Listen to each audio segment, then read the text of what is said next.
પોતાને જગત જમાદાર તરીકે ઓળખાવતા અમેરિકામાં અવારનવાર ફાયરિંગની ભયાનક ઘટનાઓ સામે આવતી હોય છે, જ્યાં તેમના માસૂમ નાગરિકો જ ભોગ બનતા હોય છે. અને આજે અમેરિકાના ઇડાહો રાજ્યમાં આવેલા ટ્વિન ફોલ્સ શહેરના શોપિંગ સેન્ટરમાં એક ભયાનક ફાયરિંગની ઘટના બની છે, જેમાં અનેક અમેરિકન નાગરિકોએ પોતાના જીવ ગુમાવ્યા છે, તો ઘણા નાગરિકો ઘાયલ થયા છે. હાલમાં પોલીસે આ સમગ્ર વિસ્તારને સીલ કરીને તપાસના ચક્રો ગતિમાન કર્યા છે. તો આવો જાણીએ સમાચાર વિસ્તારથી. નમસ્કાર, જમાવટ સાથે હું છું પાર.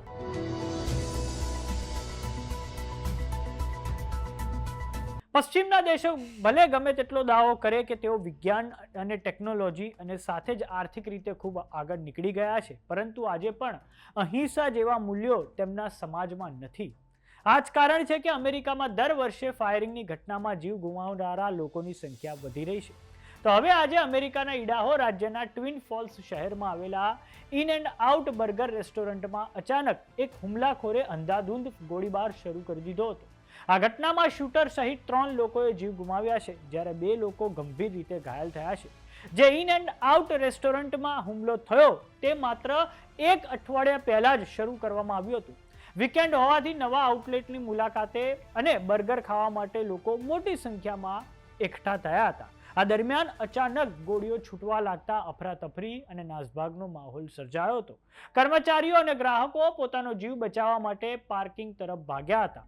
અચાનક થયેલા હુમલાના કારણે વિસ્તારમાં ભારે નાસભાગ અને ગભરાટ ફેલાઈ ગયો છે. સોશિયલ મીડિયા પર વાયરલ થયેલા વિડીયોમાં હુમલાખોર અત્યાધુનિક AR શૈલીની રાઇફલ સાથે પાર્કિંગ અને રેસ્ટોરન્ટની બહાર ફાયરિંગ કરતો નજરે પડ્યો છે. ઘટનાની જાણ થતાં જ પોલીસ કાફલો સ્થળ પર પહોંચી ગયો હતો. પોલીસના જણાવ્યા અનુસાર શંકાસ્પદ હુમલાખોર પણ ઘટના સ્થળ નજીકથી મૃત હાલતમાં મળી આવ્યો છે. સુરક્ષાના ભાગરૂપે પોલીસે રેસ્ટોરન્ટ આસપાસનો તમામ વિસ્તાર સીલ કરી દીધો હતો અને ટેરિન બ્રિજને બંધ કરી દેવાયો છે. Twin Falls police chief Matthew હિક્સે પ્રેસ કોન્ફરન્સમાં હવે કહ્યું છે કે લોકો માટે હવે કોઈ ખતરો નથી. તેઓ શૂટરની ઓળખ અને તેણે કેમ શૂટિંગ કર્યું તે માટે તેનો હેતુ જાણવાનો તપાસ કરી રહ્યા છે. FBI અને અન્ય એજન્સીઓ આ કેસમાં સહાય કરી રહી છે. આ ઉપરાંત મૃતકના નજીકના સંબંધીઓને પણ જાણ કરવાની પ્રક્રિયા ચાલુ છે. અમેરિકામાં આ અગાઉ ડોનાલ્ડ ટ્રમ્પની હાજરીમાં પણ એક ભયાનક ફાયરિંગની ઘટના સામે આવી હતી.